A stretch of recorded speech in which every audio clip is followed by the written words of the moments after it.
नमस्कार मेरे साथी, उत्तराखंड वाले बच्चों के लिए बहुत बड़ा अनाउंसमेंट करने वाला हूं और ऐसा अनाउंसमेंट ना आपका दिल गदगद हो जाएगा मेरे साथी। बहुत से हमारे साथी ऐसे हैं जो बहुत दूर दराज गाँव में रहते हैं या फिर बहुत सारे हमारे विद्यार्थी ऐसे हैं जो कोचिंग नहीं ले पाते हैं, तो उनके लिए मैं यहाँ पर सब कुछ फ्री करने वाला हूँ मेरे साथी। कल क्लास जब मैं 11th पढ़ा रहा था, एक बच्चे ने भावुक कमेंट किया कि सर उत्तराखंड बोर्ड के शिक्षक हैं ही नहीं, उत्तराखंड बोर्ड कोई क्यों नहीं पढ़ाता, सर आप पढ़ाते थे और आप 10th वालों को क्यों नहीं पढ़ा रहे हो। मेरे साथी, मैंने उसी समय इतना भावुक एसएमएस देखा और मैंने सीधे बोल दिया कि जाओ तुम्हारे लिए पूरा का पूरा ऑफलाइन बैच फ्री कर दिया है। साथी बोल तो दिया मैंने, लेकिन अगर मैंने बच्चों के सामने कोई वादा कर दिया है तो उस वादे को निभाने का काम साथी मेरा रहेगा। और मैंने जो आपसे बोला था कि मैं आपके लिए पूरा ऑफलाइन का बैच आपको फ्री कर दूंगा, मेरे साथी आज उसकी पहली क्लास होगी। आप देखोगे कि जो मैं हूबहू ऑफलाइन में चीजें पढ़ाता हूं वही चीजें आपको एकदम फ्री में दे रहा हूं। यदि आपका सपना है उत्तराखंड में टॉप करने का, आपका सपना है मैथ्स में 100 आउट ऑफ 100 लाने का, तो ये जो क्लास है ना मेरे साथी आपके लिए बहुत ज्यादा कारगर होने वाली है। आप जब इस क्लास को पढ़ेंगे ना, आपको ऐसा लगेगा कि हम ऑफलाइन में पढ़ रहे हैं, आपको ऐसा फील होगा ही नहीं कि हम मोबाइल में पढ़ रहे हैं। आपको लगेगा आपको ऐसा लगेगा कि मेरे सामने से आप बैठे हो, मैं इस तरीके से आपको पढ़ाऊंगा। आप देखिएगा, पहली बार ऐसा मैंने डिसीजन लिया है कि सारा का सारा जो बैच है वो पूर्ण रूप से फ्री कर दिया है मेरे साथी। अब इससे बड़ा अनाउंसमेंट आपके लिए क्या हो सकता था। आपने बोला कि उत्तराखंड बोर्ड के अंदर कोई भी ऐसा सिंगल शिक्षक नहीं है जो क्लास 9, 10, 11, 12 वालों को पढ़ा रहे हैं। मैंने बोला ये जिम्मेदारी अपने उत्तराखंड भाई बहनों की मैं लेता हूं आप सबकी जिम्मेदारी। यदि आप डेडिकेशन के साथ मेरे साथ जुड़े रहे मेरे साथी, यदि आप लगातार कंटिन्यू इस क्लास को करते रहे, तो जो आपका सपना है, आपके माता पिता का एक सपना होगा। आपने देखा होगा कि इस बार रैंक 7, रैंक 8, रैंक 16, 18, 23, 24 सारे के सारे विद्यार्थी अपने थे। उनको तो मैंने कुछ ही दिन पढ़ाया था मेरे साथी, लेकिन तुम्हारा हाथ तो मैंने अभी से थाम लिया है। और यदि तुम्हारा हाथ अभी से थामा हुआ है, पहले मैं आपको कंप्लीट एनसीईआरटी कराऊंगा, उसके बाद तुमको इतनी मैं मेहनत कराऊंगा, एक एक नंबर नहीं कट पाएगा तुम्हारा। 100 आउट ऑफ 100 नंबर आपके आएंगे मेरे साथी। ये पहली क्लास स्टार्ट करने जा रहा हूं, शिद्दत के साथ इस क्लास को देखना। और ये जो मेरी मुहिम है ना, हर एक उत्तराखंड के उस विद्यार्थी तक पहुंचा देना जो बोर्ड की तैयारी कर रहा है और जो किसी कारणवश कोचिंग नहीं ले पाता मेरे साथी। ठीक है, तो बेहतरीन तरीके से क्लास को स्टार्ट करूंगा और क्लास में मजा आ जाएगा तो लाइक करना। और यदि मेरी ये मेहनत आपको पसंद आएगी, अपने उस स्कूल के हर एक विद्यार्थी तक इस चैनल को पहुंचा देना। टारगेट विक्ट्री को, जो पढ़ने के लिए क्या है भैया, जो पढ़ने के लिए एकदम तैयार है। ठीक है, तो सबको इस चैनल को भेज देना। आइए स्टार्ट करते हैं बेहतरीन से टॉपिक को। टॉपिक का नाम है पॉलिनोमियल्स, बहुपद। बेसिक से सीखेंगे, बिल्कुल एकदम जीरो लेवल से सीखेंगे, टेंशन लेने की जरूरत नहीं है। आइए स्टार्ट करते हैं बेहतरीन सी इस क्लास को। अब बोलना मत, हाँ पहले बता रहा हूं, स्टार्ट कर रहा हूं चैप्टर, बिल्कुल बोलना मत। जब तक पूरा समझा ना दूं तब तक कोई कुछ मत बोलना। जब मैं पूछूंगा कि बताओ क्या नहीं आया समझ में, उस समय बताओगे कि ये समझ में नहीं आया। ठीक है, तो ध्यान देना, चैप्टर का नाम है बहुपद, पॉलिनोमियल। 9th क्लास में हमने पढ़ा हुआ है, बहुत सारी चीज़ें 9th क्लास में पढ़ रखी हैं और आधे से ज़्यादा चीज़ें 9th क्लास की ही इसके अंदर रहने वाली हैं। ठीक है, ज़्यादा कुछ नहीं है। एक क्वेश्चन यहाँ से 3 नंबर का बनता है और एक क्वेश्चन यहाँ से 1 नंबर का बनता है। तो कुल मिला के छोटा सा चैप्टर है और 4 नंबर तुम्हें दे के जाएगा, चाहे वो हाफ ईयरली हो, चाहे वो प्री बोर्ड हो, चाहे वो मेन वाले पेपर हो। ठीक है, तो ये 4 नंबर के क्वेश्चन होंगे। चैप्टर का नाम है बहुपद। सबसे पहले जीरो लेवल से हम पढ़ेंगे सारी जानकारियां कि अगर बहुपद हम कहते किसे हैं। तो ध्यान से देखते रहना चीज़ें, जब मैं नोट करो कहूँगा तभी नोट करोगे, जिस समय मैं बोलूँगा कि बस यहाँ उस समय देखते रहना। ठीक है, नोट करने की अभी जरूरत नहीं है। सबसे पहला ही शब्द है पॉलिनोमियल। होता क्या है, बहुपद आखिर होता क्या है, पहले डेफिनेशन पढ़ता हूँ, उसके बाद तुम्हें चीज़ें अपने मन से समझाते रहूँगा। ये कहता है कि बहुपद वह एल्जेब्रिक एक्सप्रेशन है जिसमें वेरिएबल की पावर केवल होल नंबर 0, 1, 2, 3 होती है। अब सबसे पहली तो बात यह है, ये एल्जेब्रिक होता क्या है। ठीक है, दूसरा इसके अंदर एक शब्द आया वेरिएबल क्या होता है। ठीक है, अब ये 2 चीजें, और तीसरी चीज है पावर क्या होती है। अब ये 3 चीजों को सबसे पहले जानते हैं। सबसे पहले इस चैप्टर के अंदर तुम 2 चीजें जानो, एक होता है चर, एक होता है अचर, एक होता है वेरिएबल और एक होता है कांस्टेंट। अब ध्यान देना दोनों में अंतर क्या है। एक होता है चर, एक क्या होता है चर, और एक क्या होता है अचर होता है। ठीक है, इस चर को बोलते हैं वेरिएबल बोलते हैं और इस अचर को बोलते हैं कांस्टेंट। क्या बोलते हैं? कांस्टेंट। अब इन दोनों में अंतर क्या है? ये जो अचर होता है, जो कांस्टेंट होता है, इसकी वैल्यू हमेशा क्या रहती है? फिक्स रहती है। फिक्स रहने का मतलब क्या है? जैसे हो गया 1, कहीं भी चले जाओ 1 हमेशा 1 ही रहेगा, ठीक है। जैसे नंबर क्या हो गया? 2 हो गया, जैसे क्या हो गया? 3 हो गया, जैसे क्या हो गया? 4 हो गया। तो ये जो सारे नंबर हैं जिनकी वैल्यू हमेशा क्या रहेगी? फिक्स रहेगी, उसे हम क्या बोलते हैं? कांस्टेंट बोलते हैं। उसे हम क्या बोलते हैं? उस नंबर को हम बोलते हैं अचर पद। ठीक हो गया। दूसरा होता है चर। चर का मतलब होता है वेरिएबल। वेरिएबल का मतलब होता है जिसका मान हर एक जगह पे क्या रहता है? बदलते रहता है। जैसे मान लो मैंने एक इक्वेशन लिखी है और उस इक्वेशन में एक्स की वैल्यू हमेशा क्या आती है? अलग अलग आती है। मान लो एक इक्वेशन लिखी, कभी एक्स की वैल्यू 10 आ गई, दूसरी इक्वेशन लिखी एक्स की वैल्यू 4 आ गई, कभी एक्स की वैल्यू 15 आ गई, कभी माइनस की 6 आ गई। तो जिसकी वैल्यू चेंज होते रहती है उसे हम क्या बोलते हैं? चर कहते हैं। उसे क्या कहते हैं? चर कहते हैं। उसे हम बोलते हैं वेरिएबल। जैसे हो गया y, जैसे हो गया z, तो ये x y z जो होते हैं ये हमारे क्या होते हैं? वेरिएबल होते हैं, जिनकी वैल्यू बार बार चेंज होते रहती है। सबसे पहली चीज समझ में आ गई सबको? मैं दोबारा से बता रहा हूं, चर क्या होता है? जिसका मान हमेशा बदलते रहता है। और अचर क्या होता है? जिसका मान नहीं बदलता है, जो हमेशा क्या रहता है? सेम रहता है। ठीक है। अब ये तुम्हें देखो, जनरल फॉर्मूला लिखा हुआ है px बराबर ये होता है, इसको तुम्हें जानने की जरूरत नहीं है। अब बहुपद कहते किसे? मैं सीधे तुम्हें समझा रहा हूं, इसको अभी तुम बाद में नोट करोगे, जब मैं दोबारा से नोट कराऊंगा उस समय नोट कर लेना। अभी मैं इसको फिलहाल रब कर रहा हूं, ध्यान देना। मैंने तुमसे एक चीज कहा, पावर का मतलब तो तुम्हें पता है, अभी फिलहाल बताऊंगा। ये px क्या है? ये जनरल फॉर्मूला है, इसकी तुम्हें कहीं जरूरत नहीं पड़ेगी। हालांकि जो बहुपद बनता है, जो पॉलिनोमियल बनता है, वो इसी फॉर्मूले से बनता है। कैसे बनता है? ध्यान से देखना।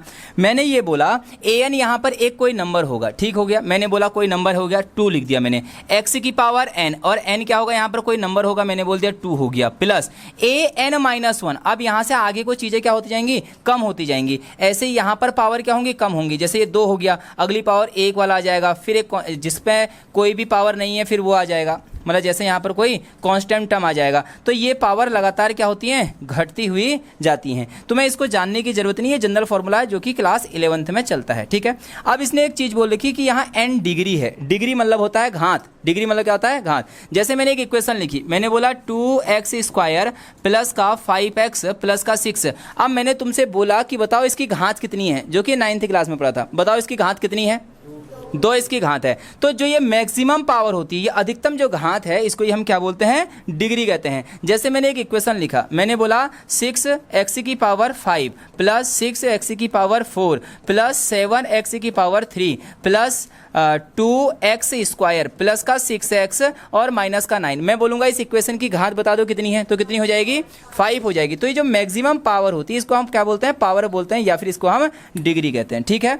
अब ध्यान से देखना, इन सभी इक्वेशनों को लिखने का एक जनरल टर्म होता है। अब ध्यान देना, बहुपद को लिखने का एक जनरल टर्म होता है, जिसे हम क्या लिखते हैं? 9th क्लास में बताया था, ax² प्लस का bx और प्लस का क्या होगा? c। ये जनरल फॉर्मूला तुम्हारे साथ चलते रहेगा। ठीक है। ये तो द्विघात समीकरण है। कौन सी समीकरण है? द्विघात है, ये क्वाड्रेटिक इक्वेशन है। अब इसी में एक क्या होता है? रैखिक समीकरण। क्या होता है? रैखिक समीकरण, जिसे बोलते हैं लीनियर इक्वेशन, जिसकी पावर कितनी होती है? 1 होती है। जिसकी पावर कितनी होती है? 1 होती है। और एक होता है क्यूबिक इक्वेशन, जिसकी घात कितनी होती है?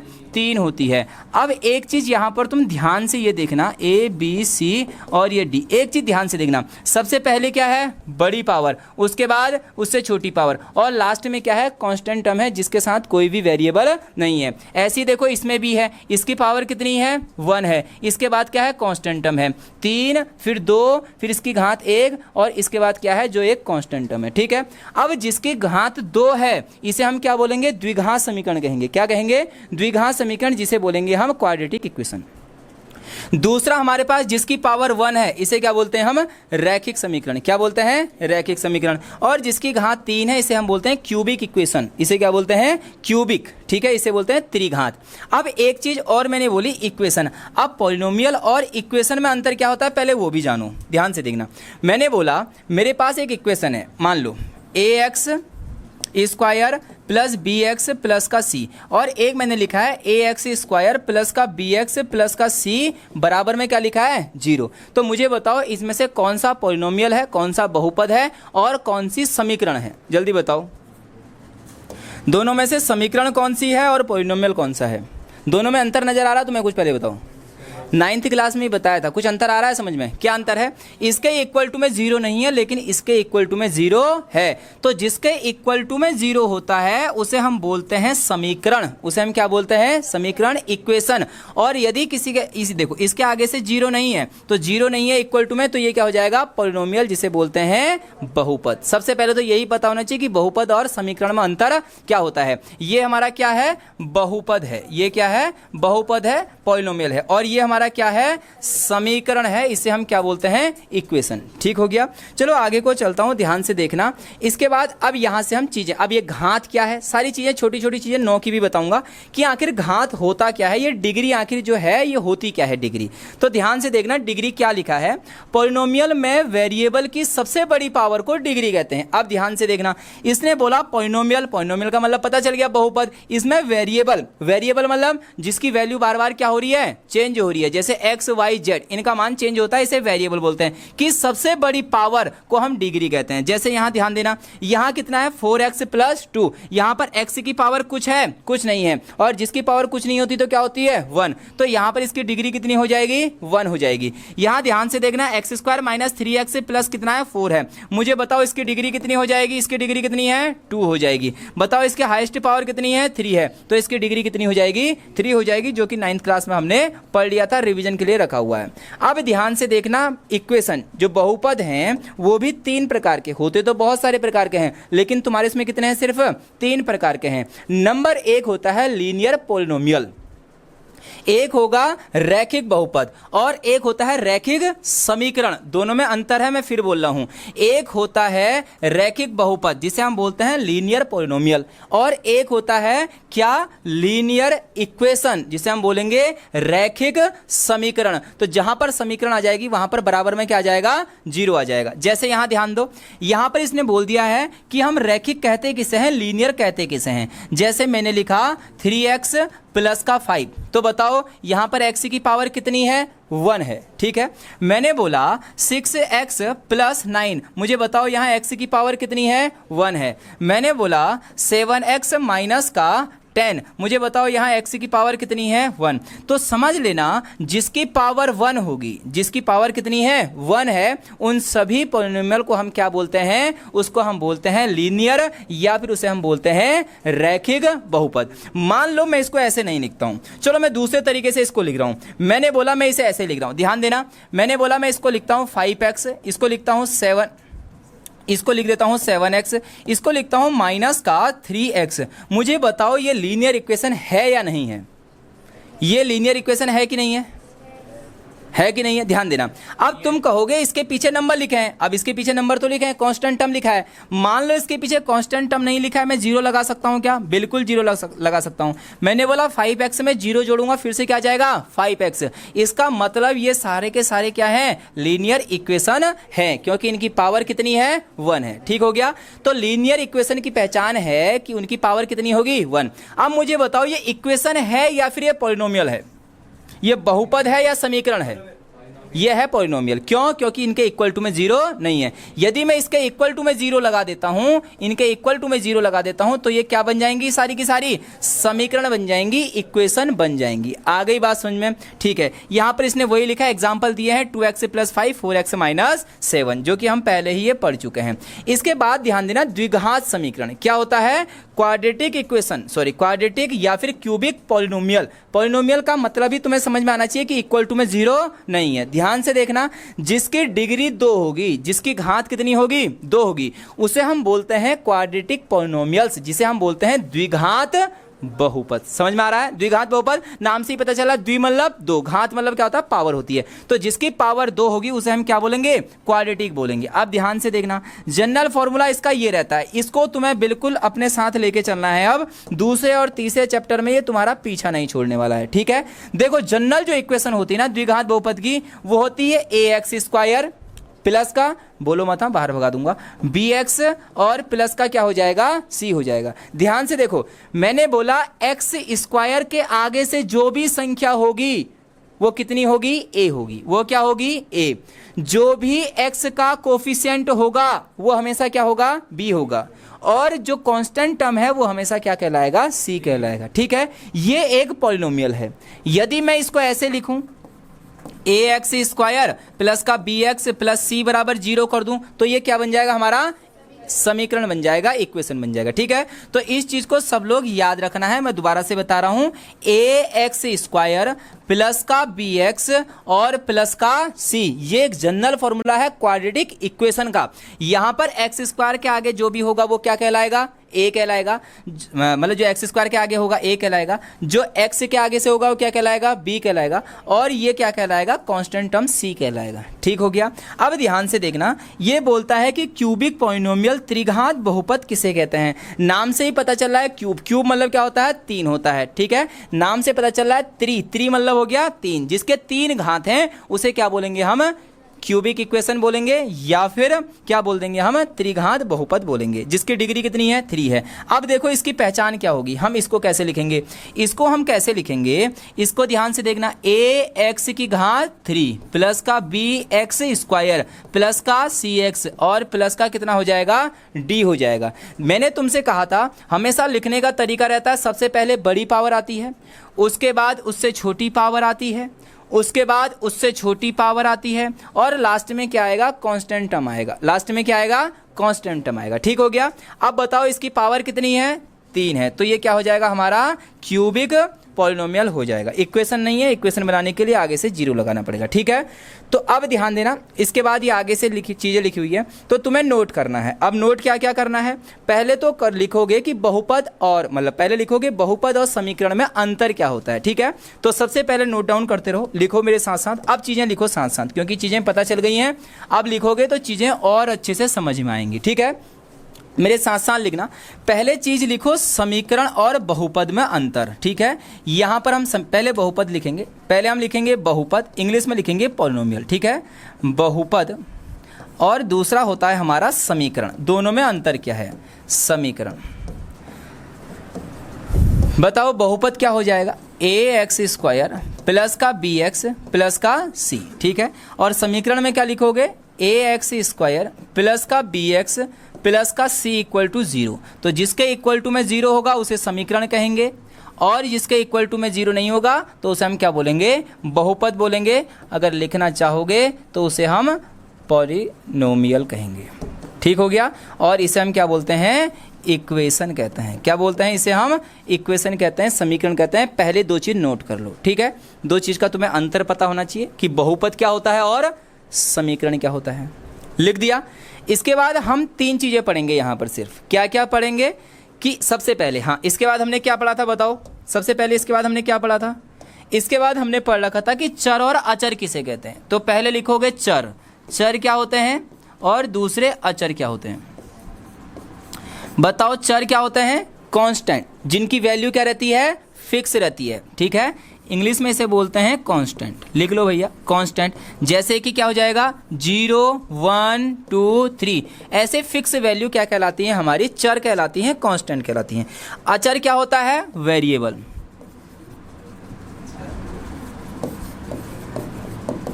वेरिएबल, ठीक है, जैसे x y z, जिनकी वैल्यू क्या होती है, फिक्स नहीं होती है। जल्दी से नोट डाउन करो, जल्दी से नोट डाउन करो। लिख लिया।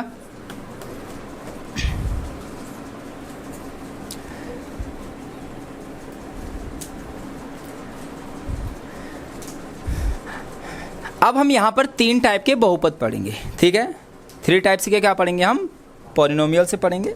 चलो, अब सबसे पहले लिखना, सबसे पहला लिखना लीनियर पॉलिनोमियल्स, रैखिक बहुपद। सबसे पहले हेडिंग डालो रैखिक बहुपद, तीनों के नाम लिखेंगे हम। लिखो भैया, रैखिक बहुपद, हिंदी वाले हिंदी में लिखना, इंग्लिश वाले इंग्लिश में लिखना। ठीक है, रैखिक बहुपद, इंग्लिश में लिखना लीनियर पॉलिनोमियल्स। रैखिक बहुपद क्या होता है, जिसकी डिग्री कितनी होती है, 1। डिग्री को हिंदी में बोलते हैं घात। क्या बोलते हैं, घात। तो लिख दो जिसकी घात 1 होती है, शॉर्ट फॉर्म में लिख लो, जैसे मैंने लिखा हुआ है, जिसकी घात 1 होती है उसे क्या बोलते हैं, लीनियर पॉलिनोमियल कहते हैं, या रैखिक बहुपद कहते हैं। शॉर्ट फॉर्म में लिख लो, जिसकी घात 1 होगी। उदाहरण के लिए 2 नंबर लिखे गए हैं, इनको लिख लो। उदाहरण के लिए नंबर लिखे गए हैं, इनको लिख लो।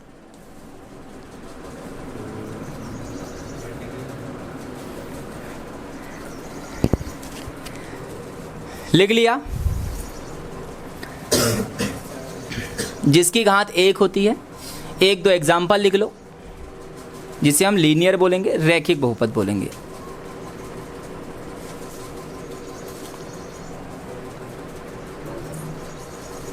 हाँ, 1 सेकेंड बोलने में टाइम वेस्ट करो, लिखना मत तब तक। लिख दिया? लिख लिया? चलो अगला लिखो, द्विघात बहुपद, क्वाड्रेटिक पॉलिनोमियल। जल्दी लिखो, द्विघात बहुपद, द्विघात बहुपद, क्वाड्रेटिक पॉलिनोमियल, द्विघात बहुपद, द्विघात बहुपद।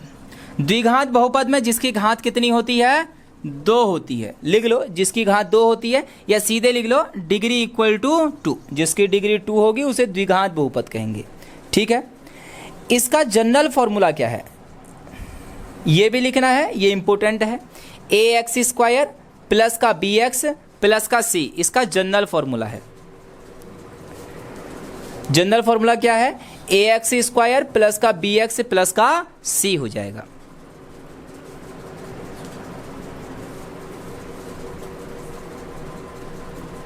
इसके बाद हेडिंग डालना त्रिघात बहुपद।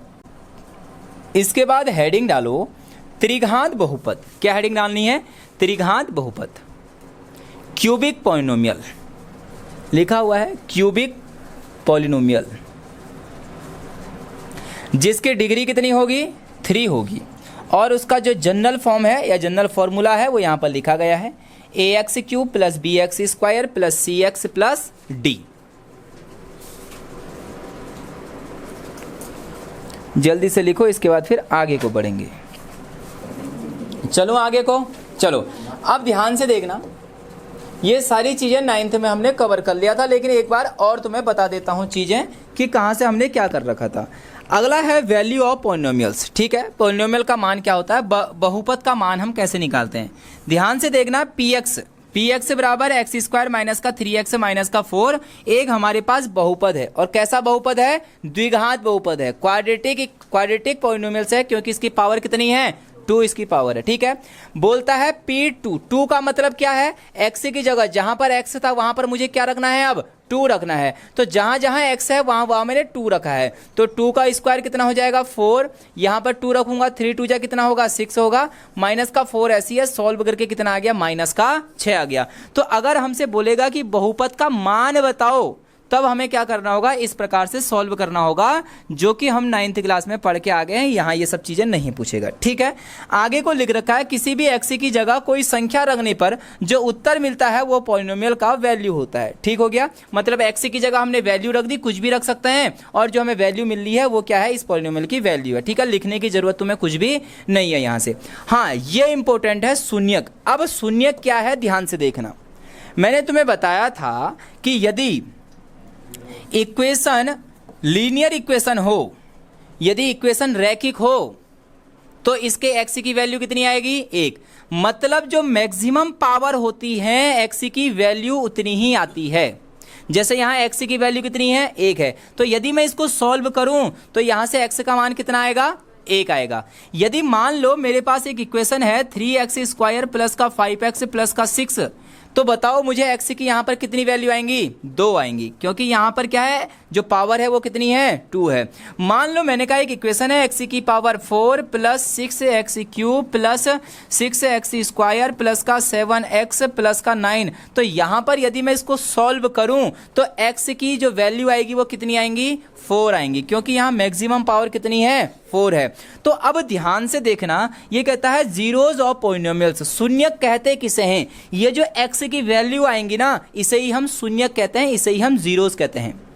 और ये जीरोज हमने 9th में निकाल रखे थे, वहां भी चैप्टर नंबर 2 ही था। ध्यान से देखना, मैंने क्या कहा, यदि पावर 1 है तो x की कितनी वैल्यू आएंगी, 1 वैल्यू आएंगी। यदि x की पावर 2 है तो वैल्यू कितनी आएंगी, 2 आएंगी। x की पावर 4 है तो वैल्यू कितनी आएंगी, 4 आएंगी। मतलब जितनी मैक्सिमम पावर है उतनी ही x की वैल्यू यहां से निकलती है, और उन्हीं x की वैल्यू को यहां पर क्या बोला गया है, शून्यक बोला गया है, उनको ही जीरोस बोला गया है। ठीक हो गया। अब ध्यान से देखना कि आगे को क्या लिखा है। क्वेश्चन ये कहता है कि PA बराबर 0, PA बराबर 0 तो PA पॉलिनोमियल्स का 0 कहलाएगा, बात खत्म। अब यहां ध्यान देना, अब ये इक्वेशन है PX बराबर x स्क्वायर माइनस का 3x माइनस का 4। अभी हम इनको ही सॉल्व करेंगे, बाद में सॉल्व करना सिखाऊंगा, ठीक है। जब मैं इसको सॉल्व करूंगा ना, अब तुम्हें हल्का हल्का याद आ रहा होगा कि 9th में ऐसी इक्वेशन हम सॉल्व करते थे कि लास्ट वाले का पहले वाले से गुणा करो, माइनस करके 3 आना चाहिए, ऐसा कुछ, ठीक है। तो यदि यहां से x की कितनी वैल्यू आएंगी, 2 वैल्यू आएंगी, और x की अगर 2 वैल्यू आएंगी तो वो क्या हो जाएगी, माइनस का 1 और x इक्वल टू 4, और यही इसका क्या है, जीरोज है, शून्यक है। निकालना तो अभी सिखाऊंगा बाद में, सिर्फ ये बता रहा है कि इसकी 2 वैल्यू आएंगी और उन्हीं 2 वैल्यू को हमने क्या नाम दिया है, जीरोज नाम दिया है, उनको ही हमने क्या नाम दिया है, शून्यक नाम दिया है, ठीक है। शून्यक क्या होते हैं, इक्वेशन को सॉल्व करने के बाद जो x की वैल्यू आ रही है वही क्या है, शून्यक है, ठीक है। चलो आगे को बढ़ता हूं, कुछ लिखने की जरूरत यहां से नहीं है।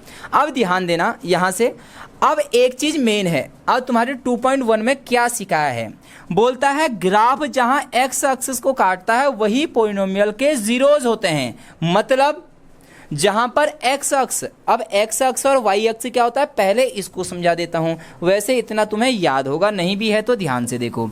मैंने ये कहा ये हमारे पास 2 लाइन है, एक ग्राफ बना रहा हूं, इस ग्राफ को, लाइन को हम बोलते हैं x अक्ष। क्या बोलते हैं, x अक्ष। इसको भी x अक्ष बोलते हैं, इसे y अक्ष और इसे भी y अक्ष।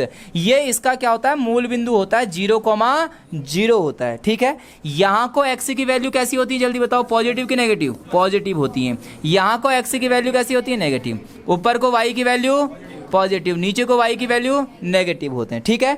तो अब ये क्वेश्चन ये कह रहा है ना तुमसे कि जीरोज हम कैसे निकालेंगे, जहां x अक्ष को काटती है कौन, ग्राफ जहां x अक्ष को काटता है वही पॉलिनोमियल के जीरोज हैं। अब जैसे मैंने ये कहा, एक लाइन मैंने ऐसे खींची है, ये लाइन खींची है, अब मैंने बोला कि इसमें जीरोज बता दो कितने हैं, तो ध्यान से देखना कितनी बार काट रहा है, 1, 2 और 3। तो यहां पर जो px के जीरोज होंगे वो कितने होंगे, 3 होंगे, क्योंकि x की लाइन को कितनी बार काटा है, 3 बार काटा है। मैंने ये बोला कि मुझे ये बता दो कि यहां पर x अक्ष के जीरोज कितने हैं, तो तुम कहोगे 1, 2, 3, 4 और एक कितना हो जाएगा, 5 हो जाएगा। तो यहां पर जो x अक्ष के जीरोज हैं वो कितने हैं, 5। तो इसने यही राम कहानी लिखी है कि x अक्ष को जितनी बार वो काटता है वही उसके क्या कहलाते हैं, जीरोज कहलाते हैं, शून्यक कहलाते हैं। आ गई बात समझ में, शून्यक निकालने को, ठीक है, शून्यक निकालने को भी आ गया। आगे को चलते हैं। अब ये क्या कह रहा है, ध्यान से देखना, उदाहरण इसने बता दिया है कि x अक्ष को 2 जगह काटेगा तो जीरोज कितने होंगे, 2 होंगे। अगर एक जगह काटेगा तो कितने जीरोज होंगे, 1 जीरो होगा। ग्राफ x अक्ष को नहीं काटता है तो इसका मतलब वहां पर कोई भी जीरोज नहीं है, ठीक है, वही चीज बता दिया। अब ध्यान देना, इसको मैं छोड़ के सीधे पहले तुम्हें ले जाता हूं 2.1 की तरफ। ये रहा हमारा 2.1। ध्यान से देखना, छोटी सी एक्सरसाइज है। क्वेश्चन क्या कहता है, किसी बहुपद px के लिए y बराबर px, ध्यान देना, का एक ग्राफ नीचे आकृति 2.10 में दिया गया है।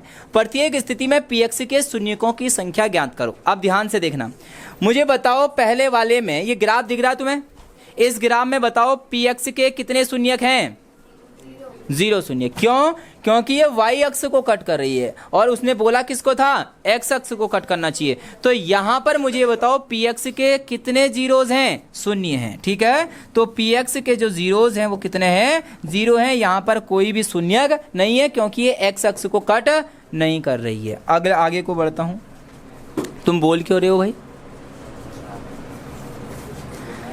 बताओ पहले वाले चित्र में px के जीरोज बता दो, कितनी बार कट कर रहा है, 1 बार कर रहा है। यहां बता दो कितनी बार, 1, 2 और 3 बार, 1, 2, 3। तो यहां शून्य कितने हो जाएंगे, px के 3 हो जाएंगे। यहां शून्य कितने हैं, px के 1 है, ठीक हो गया। आ गया समझ में, ये लिखने की जरूरत भी नहीं पड़ेगी तुम्हें, ठीक है, इसको लिखने को मैं नहीं कहूँगा। चलो अगले वाले पे चलते हैं, जल्दी बता दो इस पे कितने हैं जीरोज? 2 हैं, 1 और 1 2। बताओ यहाँ कितना है? 1 2 3 4। यहाँ कितने हैं? 4 जीरोज हैं। अभी जब अगले वाले चैप्टर में जाएंगे वहाँ भी ऐसी आवाज़ आनी चाहिए, ठीक है? हाँ चलो यहाँ कितने हैं? 2 हैं। अगले वाले में चलूँगा। हाँ यहाँ तो गिनती गिननी है।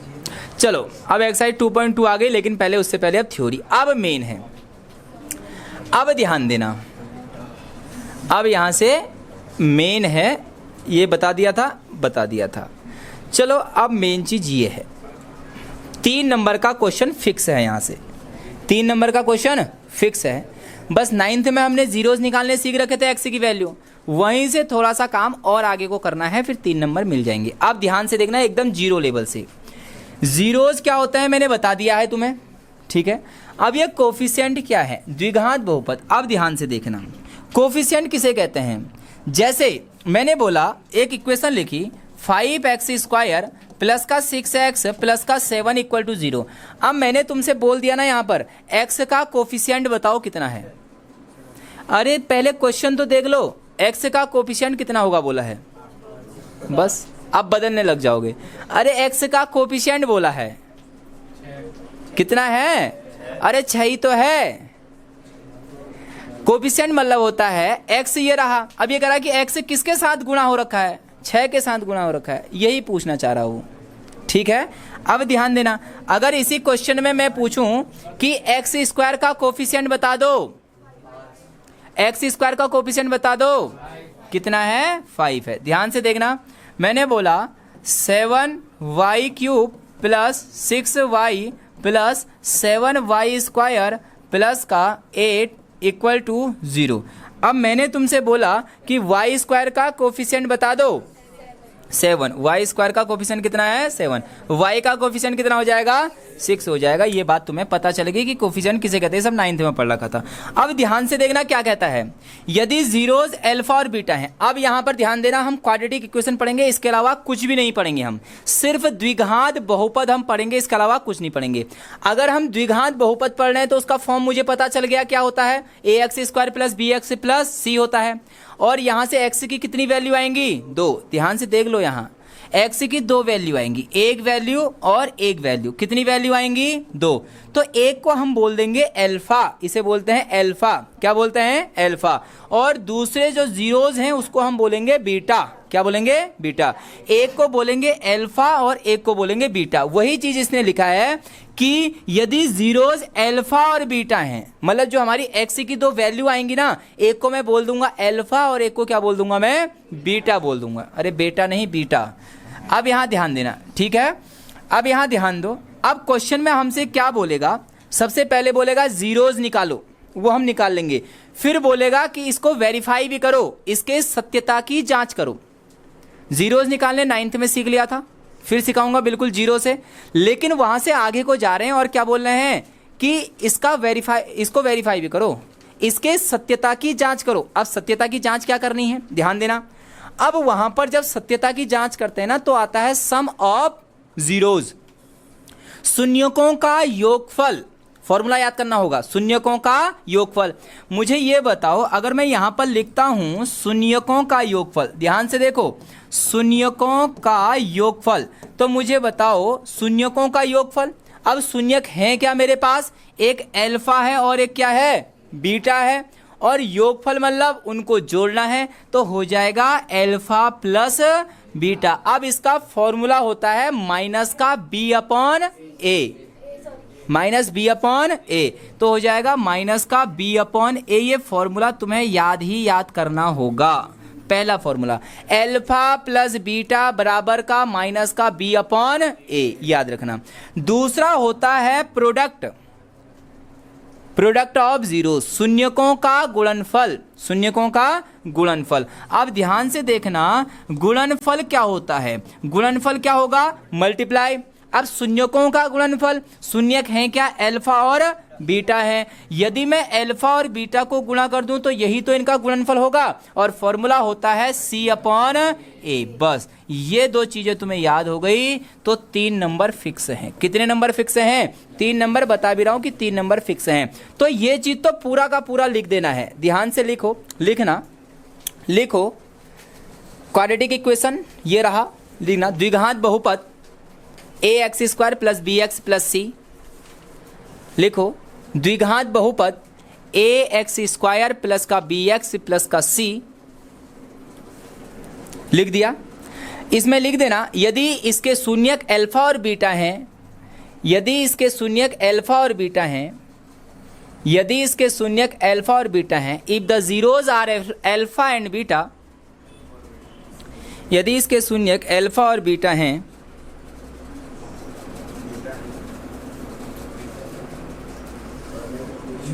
लिख दिया। फिर ये वाला फॉर्मूला लिख लो, शून्यकों का योगफल और शून्यकों का गुणनफल वाला फॉर्मूला लिख लो। इंग्लिश वालों का यहां लिखा है, हिंदी वालों का यहां लिखा है। बस इसके बाद सीधे हम चले जाएंगे 2.2 की ओर। घर अभी कहाँ जाओगे? जाओगे अभी, टेंशन मत लो। चलो अब क्यूबिक वाले का बताता हूं, एक बार ध्यान से देखना कि क्यूबिक वाले का क्या होगा। ठीक है, त्रिघात वाला स्टेट बोर्ड वाला तो बहुत कम पूछता है, लेकिन सीबीएसई वाला पूछ लेता है। हाँ, बुक में दिया हुआ है तो पढ़ना तो सबको ही है जब बुक पे दिया हुआ है। तो इसका देखो, अब ये क्या है, जीरोज और कोफिशिएंट, बात वही है, त्रिघात बहुपद है। त्रिघात बहुपद को लिखने का तरीका पहले से ही हमें पता है। अभी तक हमारे पास x की कितनी वैल्यू आ रही थी? 2, जो कि क्या थी? अल्फा और बीटा। अभी x की कितनी वैल्यू आएंगी? 3, क्योंकि त्रिघात बहुपद है तो यहां से एक हो जाएगा अल्फा, एक हो जाएगा बीटा और एक क्या हो जाएगा? देखो, एक होता है अल्फा, एक होता है बीटा, एक होता है गामा। तो अल्फा बीटा गामा यहां पर 3 क्या हो गए? जीरोज हो गए हैं। ठीक है, अब ध्यान से देखना, अब यहां पर 3 फॉर्मूले हैं। कौन कौन से हैं? एक तो सम वाला है, ठीक हो गया, और एक प्रोडक्ट वाला है, और एक सम और प्रोडक्ट 2 के 2 वाला है। तो ध्यान देना, अब सम का फॉर्मूला तो वही है, alpha plus beta plus gamma बराबर माइनस का बी अपॉन ए, जो पहले वाले में था। क्या था फॉर्मूला? अल्फा प्लस बीटा बराबर माइनस का बी अपॉन ए था। यहां पर हो जाएगा alpha plus beta plus gamma बराबर माइनस का बी अपॉन ए, फॉर्मूला वही रहा। ठीक है, अब यहां देखो, प्रोडक्ट वाला फॉर्मूला भी वही है, alpha into beta into gamma equal to D upon A. अब तुम कहोगे वहां तो सी अपॉन ए था, यहां डी कहां से आ गया? वहां जो सी था ना, ध्यान से देखना, अरे यहां देखो, चैप्टर में ज्यादा समय नहीं लगेगा, ये देखो, वहां सी कैसा टर्म था? कांस्टेंट टर्म था कि नहीं था? मुझे बताओ, यहां कांस्टेंट टर्म क्या है? डी है, इसी वजह से डी अपॉन ए आया है, लेकिन किसका है? माइनस का। अब यहां ध्यान देना, यहां पर देखो, सम ऑफ पेयर वाइज प्रोडक्ट, ये होता है अल्फा बीटा। पहले अल्फा और बीटा को एक साथ लिखना है, फिर बीटा और गामा को एक साथ लिखना है, और फिर गामा और अल्फा को एक साथ लिखना है। ठीक है, फिर गामा और अल्फा को एक साथ लिखना है। तो ये होता है सी अपॉन ए। क्या होता है? सी अपॉन ए। तो ये फॉर्मूले भी तुम्हें याद करने होंगे। और क्यूबिक इक्वेशन वाला 9th में एक क्वेश्चन भी था जहां पर एक्स की कितनी वैल्यू निकलती थी? 3। यहां कोई क्वेश्चन नहीं है। अब मैं थोड़ा तुम्हें याद दिलाता हूं कि हम इसको करते कैसे थे। पहले हम क्या करते थे, इसके लास्ट वाले के फैक्टर बनाते थे, फिर देखते थे कि कहां पर ये 0 आ रहा है, फिर 0 आने के बाद इस पूरे को डिवाइड करते थे। डिवाइड करने के बाद जो ऊपर से यहां पर बचता था, इसके फिर 2 पेयर निकालते थे, एक ये होता था और 2 ये, तो 2 और 1 कितने हो गए? 3। अगर कुछ याद आ रहा होगा, अगर नहीं आएगा तो फिर अभी आगे को चैप्टर में मैं समझा दूंगा। तो फिलहाल इन फॉर्मूलों को नोट करो जल्दी से, इंपॉर्टेंट है। गामा का साइन क्या होता है? एच जैसा होता है, वाई होता है। ये है गामा का साइन, इस टाइप का है, मतलब एकदम वाई नहीं होता है, ऐसे ही एकदम वाई जैसा नहीं होता, इस टाइप का होता है।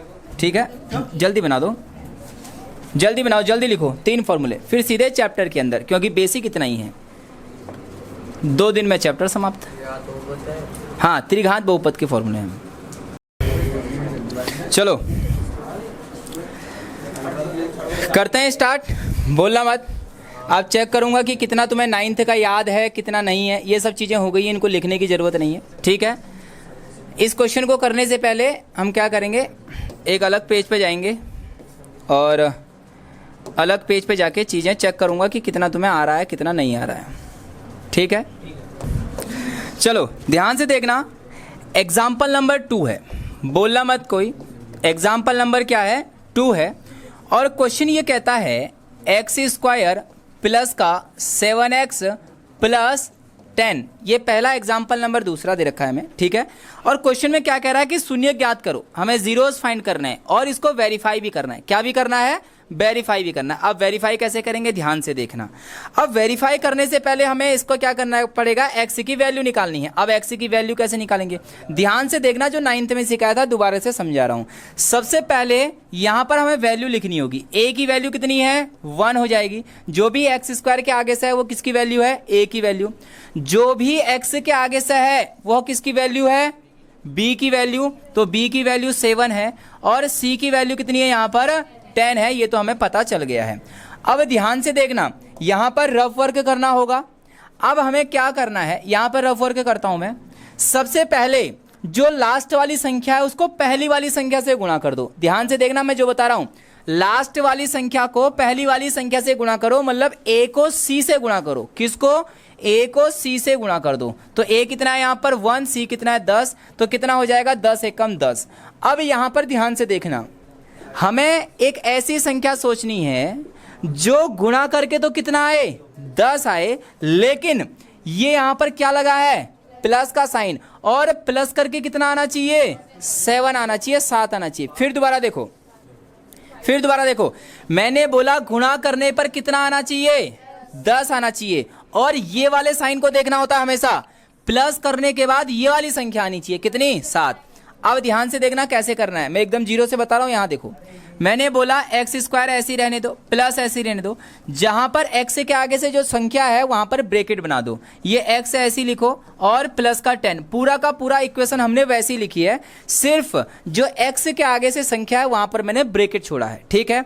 अब बताओ ऐसी संख्याएं क्या है जिनको मल्टीप्लाई करने पर 10 आएगा और जोड़ने पर कितना आएगा, 7 आएगा। बताओ क्या होंगी, 5 × 2 तो 10 होगा, और 5 + 2 कितना हो जाएगा, 7 हो जाएगा। तो यहां पर ध्यान से देखो, यहां पर कितना हो जाएगा, 5 + 2 हो जाएगा।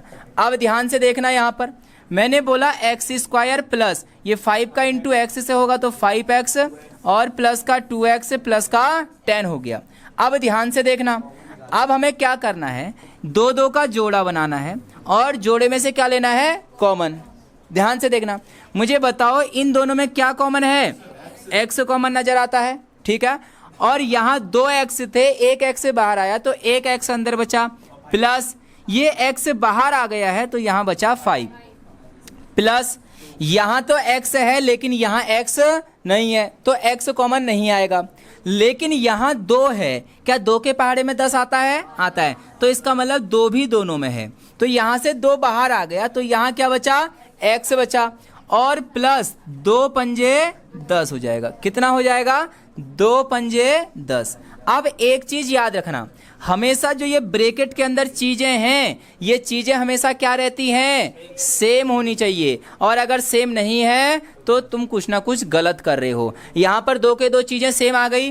अब एक चीज जो ब्रैकेट के अंदर है उसे लिखते हैं एक बार, और एक बार जो ब्रैकेट के बाहर से है उसे लिखते हैं। आ गई बात समझ में, 9th में ऐसे ही किया था हमने।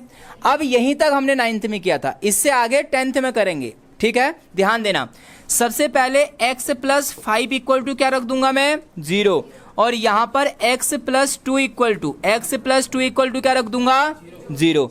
तो यहां से x की वैल्यू कितनी आ जाएगी, -5, और यहां से x की वैल्यू आ जाएगी -2।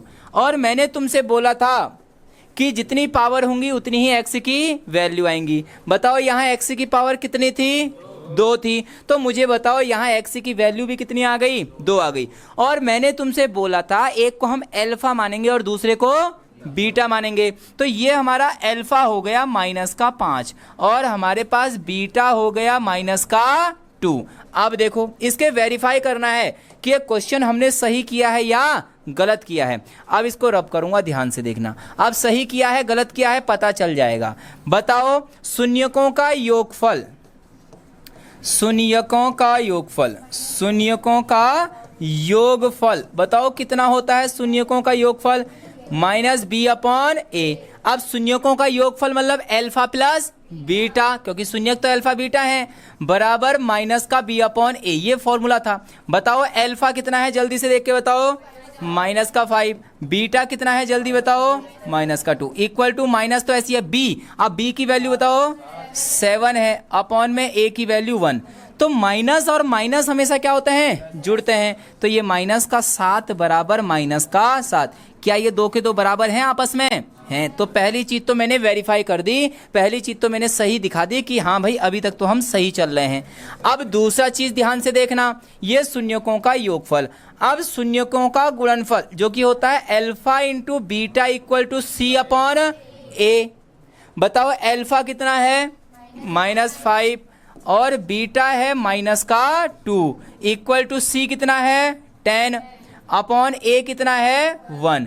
तो 5 2 जा 10 और माइनस माइनस इंटू में प्लस, 10 बराबर 10। ये हमारा क्या हो गया है, वेरीफाई हो गया है। और हमारे कितने नंबर मिल जाएंगे, 3 नंबर। तो यहां तक तो हम पहले ही सीख चुके हैं, बस इस फॉर्मूले में क्या रखनी है, वैल्यू रखनी है। चैप्टर यहीं के साथ क्या हो जाएगा फिर समाप्त। बाकी प्रैक्टिस कराऊंगा, क्वेश्चन सारे के सारे क्या हैं, ऐसी हैं, जल्दी से नोट डाउन करो। करो नोट डाउन, देखे क्या हो, कर दिया? हाँ क्या करना है, नंबर कितने आए थे 9 में बताना, हाफिली में बताना कितने थे